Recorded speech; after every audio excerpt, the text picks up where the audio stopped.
Halo teman-temanku semuanya dimanapun kalian berada, semoga teman-teman selalu dalam keadaan yang sehat dan selalu dimudahkan dalam mencari rejeki.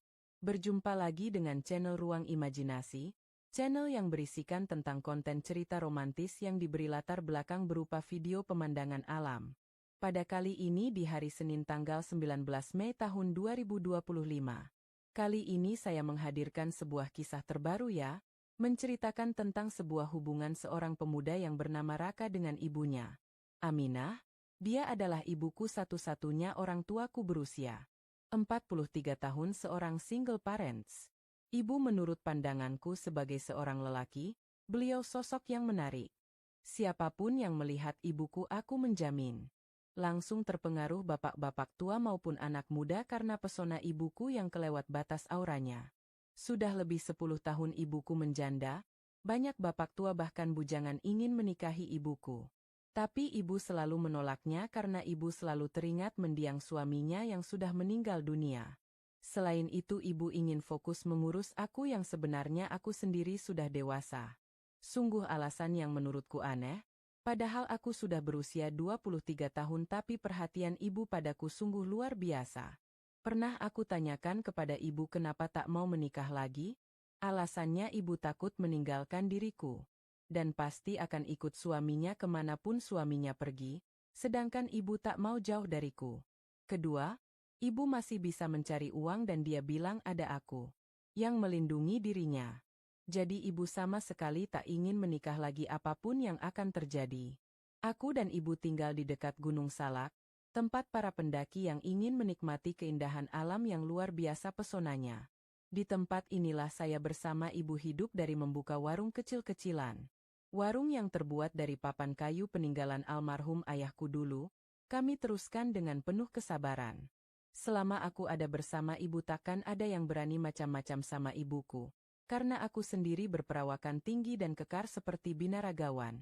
Mungkin karena aku seorang pekerja keras, senang berolahraga dan pernah belajar ilmu bela diri. Kehidupan kami sederhana tak bergelimang harta. Aku dan ibu hidup dari berjualan makanan dan minuman yang biasa dijual warung-warung kecil. Selain itu di waktu senggang aku suka pergi ke gunung memasang perangkap burung. Lalu aku jual ke pasar dengan harga yang lumayan mahal. Uangnya aku belanjakan di pasar untuk memenuhi yang ada di warung.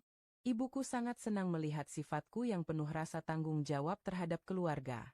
Ibu sebenarnya tak mau jauh dariku, selain khawatir denganku, ibu juga takut ditinggal sendiri di warung. Hidup 23 tahun bersama ibu berdua bukankah waktu yang sebentar? Aku selalu berpikiran lain jika melihat atau berdekatan dengan ibu, rasanya, semuanya ingin aku miliki ibuku seutuhnya. Untuk itulah aku suka cemburu jika ada pria lain yang mencoba mendekati ibuku. Pernah aku ungkapkan kepada ibu rasa cemburuku padanya, tapi ibu meyakinkanku bahwa takkan ada pria lain yang dapat menggantikan posisi almarhum suaminya di hatinya.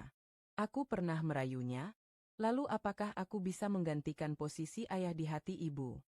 Di tempat ini aku dikenal berani, karena pernah melawan 4 orang yang mengacau di tempat ini. Tapi dengan warga sekitar aku orang yang ramah dan selalu menolong tetangga yang membutuhkan.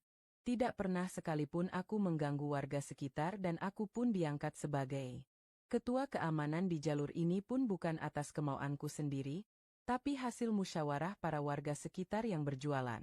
Selama tak menyangkut harga diri keluarga aku dikenal ramah, tapi jika ada yang macam-macam sama ibuku mereka sudah tahu apa ganjarannya.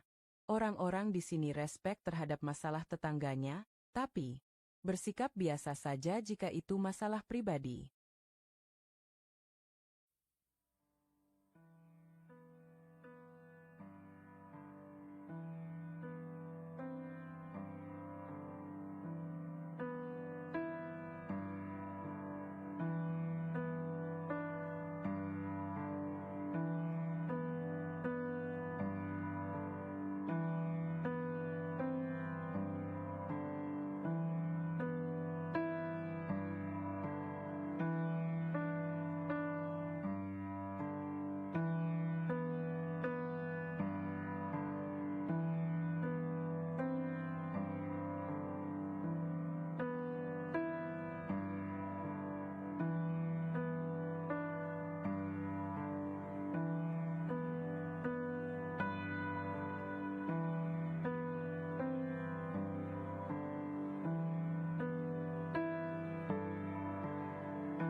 Aku sangat menyayangi ibuku, perasaan ibu pun malah melebihi kasih sayangku karena beliaulah yang mengandung, melahirkanku, dan merawatku dengan penuh kesabaran dan kasih sayang. Sering aku tiduran di pangkuannya jika warung sudah tutup sambil tangan ibu mengusap-usap kepalaku mengusap pipiku. Membuat aku betah berlama-lama. Tiduran di lahunannya. Ibu entah menyadari atau tidak perbuatanku juga sikapku kepadanya, tapi ibu masih mengelus kepalaku dengan penuh perasaan sayang. Ibu tidak menyadari bahwa aku sangat terpengaruh kepadanya. Tapi hayalan hanyalah tinggal hayalan semata, takkan mungkin jadi kenyataan. Karena tak mungkin seorang ibu mau digigitkan oleh anaknya sendiri jika bukan karena saling suka sama suka, atau memang sangat beruntung untuk melakukannya. Di tempat ini banyak pendaki yang istirahat numpang minum kopi dan nyeduh mie instan. Aku sering membantu ibu melayani para pendaki dan tak jarang kami sering diberi oleh-oleh dari mereka. Aku dan ibu sangat bersyukur, walau hidup serba sederhana tapi kami merasa cukup dengan keadaan hidup yang seperti ini. Ibu pernah berkata kepadaku di sela-sela kesibukan melayani pengunjung, dia duduk di sampingku. Selama bersama kamu Raka, ibu merasaan hidup ini begitu bermakna. Kamu satu-satunya orang yang membuat ibu semangat untuk hidup. Menikmati kehidupan yang sederhana bersama orang yang disayangi membuat ibu merasa bahagia. Ibu melirikku sambil tersenyum. Senyumannya ibu membuatku membalas senyumannya. Tingkah ibu kepadaku selalu membuat ada yang bereaksi. Sungguh aku mengharapkan ibu menjadi istriku, tak ada wanita lain yang bisa menggantikan pesona ibu di dalam hatiku. Meskipun ibu tak secantik wanita-wanita yang ada di kota, tapi sensasinya itu yang membuatku tergila-gila padanya. Sungguh niatku, harapanku ini begitu mulia karena selain melanjutkan keturunan dari ayah, tentunya aku akan menjaga ibuku dan akan selalu bersamanya melindunginya. Sejujurnya aku sangat mencintai ibuku, ingin sekali aku menjadi suaminya, tapi aku tak berani mengungkapkannya. Tak mungkin seorang anak menjadi suami bagi ibunya sendiri, aku paham itu. Tapi perasaan ini tak bisa aku membohongi diriku sendiri untuk memiliki ibu seutuhnya. Seperti halnya lelaki lain yang tertarik dengan pesona ibu, aku pun malah lebih tersiksa hidup serumah dengan ibu. Seperti biasa setelah jam 10 malam warung kami tutup, kulihat ibuku habis mandi dan melewatiku dalam keadaan memakai handuk mau masuk ke kamar. Rambutnya yang panjang terurai basah membuatku terpesona melihatnya. Ketika melewatiku ibu tersenyum kepadaku dan berkata, "Raka, kamu kok liatin ibu kayak gitu sih? Ibu malu loh diliatin kamu," kata ibu sambil menyilangkan tangan kanannya. "Wajar dong Bu, Raka liatin ibu. Abisnya aku mempunyai seorang ibu yang selain cantik dan penyayang, ibu itu enak dilihatnya Raka suka. Lelaki mana coba Bu yang tak ingin memiliki ibu? Raka juga ingin memiliki ibu," kataku sambil tersenyum. Ibuku bukannya melangkah ke dalam kamar malah melangkah ke arahku dan sekarang tepat di depanku berdiri. Wangi harum sabun Lux darinya, sebenarnya membuatku ingin mengajak ibuku tapi aku tahan sebisa mungkin. "Raka, setiap ibu pasti menyayangi anaknya, apalagi kamu putra ibu satu-satunya yang ibu punya, kasih sayang ibu tercurahkan semuanya untuk kamu nak. Emang ibu masih cantik ya sayang?" Tanya ibu yang kini menurunkan tangannya dan menempatkannya di samping. Ibu sepertinya ingin meminta pendapatku tentang dirinya itu. "Tentu Bu, ibu di mata Raka adalah wanita yang benar-benar sempurna. Kalaulah ibu bukan ibuku tentu ibu akan aku nikahi Bu," kataku dengan penuh semangat mengatakannya. Ibu hanya terdiam dan berekspresi cemberut manja seperti gadis Jepang yang terlihat imut dan menggemaskan. Sikapnya itu membuat ada yang mulai bereaksi. "Raka, kamu mah bikin ibu kesel ih. Masa kalau ibu bukan ibu kamu? Lagian kamu mau emang menikahi wanita tua seperti ibu jika ibu bukan ibu kamu?" Ibu menatapku sehingga aku dengannya saling berpandangan. "Iya tentu saja Bu. Raka akan memperistri ibu kalaulah ibu bukan ibu Raka." Maafkan kata-kata Raka Bu, itu hanya seandainya saja.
Mudah-mudahan saja ini pertanda awal aku akan mendapatkan kepercayaan untuk mendapatkan ibuku. Ya, mudah-mudahan saja. Paginya aku seperti biasa membuka warung dan ibu menggoreng macam-macam gorengan. Adonannya sudah ibu buat setiap sore, sehingga malamnya tinggal istirahat saja. Sikap ibu kepadaku terasa hangat, obrolanku dengannya semakin ke masalah privasi dan perasaan pribadi masing-masing. Aku merasa senang karena ibuku tidak kaku berhadapan denganku, terlihat biasa saja tidak mempermasalahkan kejadian semalam. Malam kedua, sejak aku memeyutnya tadi malam, aku meminta pada ibuku untuk memeyutnya lagi. Kali ini peyukanku agak lama. Kucium lagi keningnya ibu. Lagi-lagi ibu menarik nafasnya tapi ibu tidak berusaha menghindar atau melawan. Dirinya hanya diam dengan pipinya, yang berubah warna dari putih menjadi agak kemerahan. Selama seminggu itu aku maraton semakin sering memeyuk ibu dan mencium keningnya. Sehingga kegiatan rutinku itu kepada ibu menjadi sebuah kebiasaan yang sudah menjadi kebutuhan. Pernah aku sengaja sehari di malam hari sehabis ibu mandi tidak aku peyuk, dan tidak menunggunya di tengah rumah. Tiba-tiba pintu kamarku dibuka ibu, kulihat. Ibu menghampiriku. Aku pun duduk di tengah kasur, karena aku merasa tidak sopan jika ibuku duduk sedangkan aku tiduran. Baru saja aku duduk, ibuku berkata, "Sehabis ibu mandi, ibu lihat tak ada kamu di ruang tengah? Kok tumben kamu tidak nungguin ibu sayang? Gak meyuk ibu lagi? Kamu udah bosan sama ibu?" Kata ibu sambil memegang tanganku. Kurasakan telapak tangannya begitu dingin, mungkin karena ibu baru saja mandi. Sebenarnya Raka ingin selalu memeyuk ibu setiap hari, karena rasa sayangku pada ibu. Tapi Raka takut ibu merasa risih dan marah sama Raka, Bu. Alasan lainnya Raka ingin tahu apakah ibu membutuhkan Raka atau tidak. Makanya Raka nungguin ibu di sini. Maafkan Raka ya, Abu. Raka sayang ibu. Ku mendekatinya, ku pegang tangannya lalu aku cium. Baik teman-teman, mungkin cukup sampai di sini dulu untuk cuplikan cerita yang bisa saya berikan. Kalau ada salah penulisan maupun perkataan saya minta maaf yang sebesar-besarnya. Semoga teman-teman dapat terhibur dengan cerita yang kali ini saya sajikan dan nantikan cerita lainnya hanya di lain kesempatan. Saya ucapkan selamat beraktivitas dan terima kasih.